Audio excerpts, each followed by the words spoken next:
जिस पद पे बैठे उस पद का गरिमा होता है। इरफान भाई को चाहिए जो जिस पद पे बैठे हैं उस पहले उसका गरिमा को समझे या ट्रेनिंग लेके आए, क्या बोलना है नहीं बोलना है। बेमतलब का जहां कुछ न कुछ बोले जाते हैं ये शोभा नहीं देता, सदन की गरिमा को भी समाप्त कर रहे हो।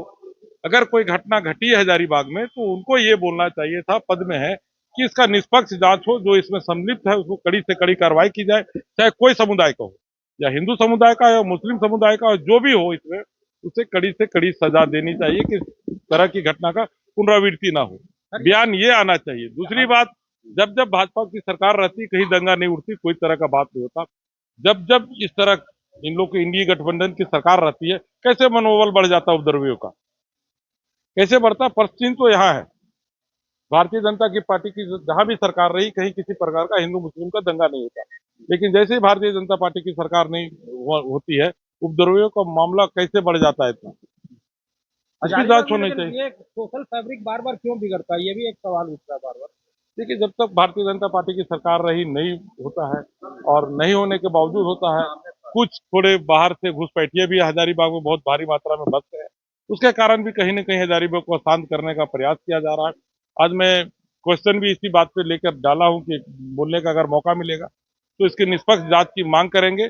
और अभी रामनवमी आने वाला है, हजारीबाग का रामनवमी इंटरनेशनल रामनवमी है, उसका सौहार्द न बिगड़े, ध्यान वहां भी होना चाहिए, और रामनवमी भी धूमधाम से मने। Thank you. चलिए।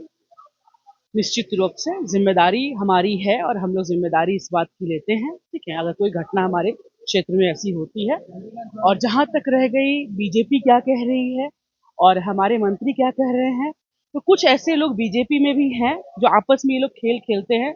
कोई वहां से बयान देता है, कोई यहाँ से बयान देता है, तो वो बिल्ली चूहा वाला टॉम एंड जेरी वाला खेल होता है।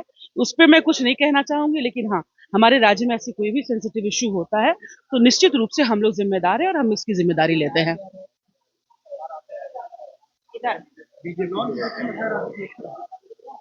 बिल्कुल, ये ऐसी बातें कहेंगे, इनको ये शोभा भी देता है। हम ऐसी बात कभी नहीं कह सकते। ये ऐसी घटनाएं हैं, ये कभी भी घट सकती है, ये आप भी जानते हैं। कोई भी इंसान, किसी भी नॉर्मल व्यक्ति से आप जब ये सवाल करेंगे तो वो यही कहेगा कि इन सारी घटनाओं में किसी सरकार की कोई भूमिका नहीं होती है।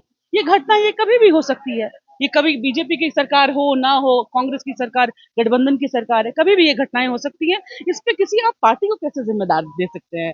ये तो अपनी मानसिक सोच है। आज सदन में भी कह रहे हजारीबाग। देखिए, मैंने कल भी कहा, अभी एक दिन पहले भी कहा था कि शोर करना इनका काम है। मैं बार बार कह रही हूँ कि बजट पे अगर कोई बात करना है, योजनाओं पे कोई बात करनी है, निश्चित रूप से आप सभी का स्वागत है। आप बजट पे बात कीजिए, योजनाओं पे बात कीजिए। सिर्फ शोर शराबा करेंगे तो फिर ये तो नाच वाला पार्टी होता है ना, करते हैं। जात्रा पार्टी एक हमारे यहाँ जात्रा होता है हमारे यहाँ, तो वो थोड़ा ड्रामा पार्टी चलता रहता है, तो एंटरटेनमेंट है, मजा लीजिए।